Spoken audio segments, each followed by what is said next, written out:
شنو قصة نزح سلاح حزب الله خلال 120 يوم؟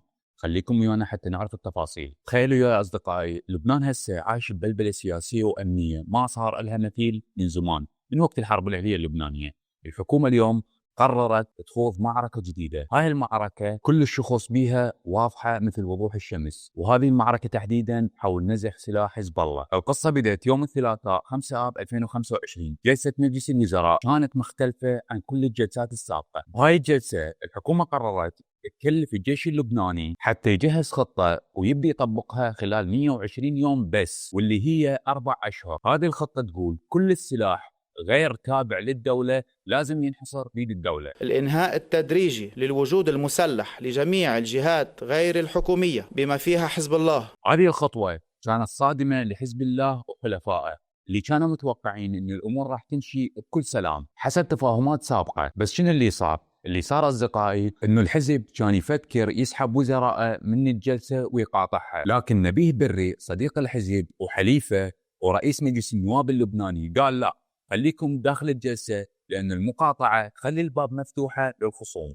وبالفعل رغم الانسحاب الجزئي من الجلسة من بعض وزراء حزب الله، الحزب قرر ما يقاطع الجلسة ويخلي حبال التواصل موجودة، وبلش يراجع كل خياراته ويخطط لردة الفعل. ردة الفعل قد تكون سياسية أو حتى تحريك الشارع. الموضوع ما وقف على هاي النقطة، لأن الوضع الإقليمي يتغير. سوريا اللي كانت تمثل خط امداد مهم لحزب الله، اليوم بقيادة أحمد الشرع صارت تتشدد وتقطع كل خطوط الدعم، وبدأت تتعامل بحذر شديد ويا أي نشاط عسكري خارج مؤسساتها. وهنا حس حزب الله أن الأرض اللي جوا رجله قاعدة تميل ضده، مو بس بالداخل اللبناني، حتى بخارج الحدود اللبنانية. وبينما الحزب وحلفائه يفكرون ينقذون الوضع أو يسوون خطة، كان رئيس القوات اللبنانية والكتائب المسيحية يلعبون دور هجومي داعم القرار حصر السلاح بيد الدولة، ويسوي دعوات حتى ينهي هيمنة حزب الله على السلاح باعتبارها معركة سيادة وطنية. أما الجانب الدولي فالسعودية وأمريكا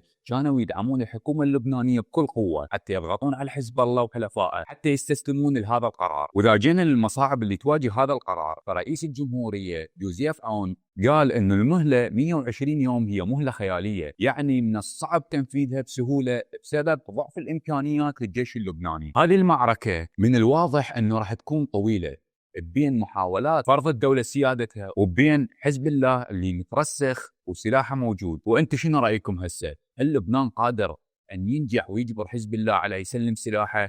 وهل راح نسمع صدامات أو ممكن تصير تجاوزات ما تنحل بالأمور السياسية؟ وهل تعتقدون أنه حزب الله راح يرضى يتخلى عن سلاحه بهذه السهولة؟ ولبنان أصلا الصهاينة محتلين جزء من أرضه، وهل تتوقعون راح يصير صدام بين الجيش اللبناني وبين حزب الله؟ وهل لبنان مستعد لهذه المواجهة أصلا؟ اكتبوا لنا رأيكم بالتعليقات، لا تنسوا لايك سبسكرايب وشير. اشوفكم على خير، مع السلامة.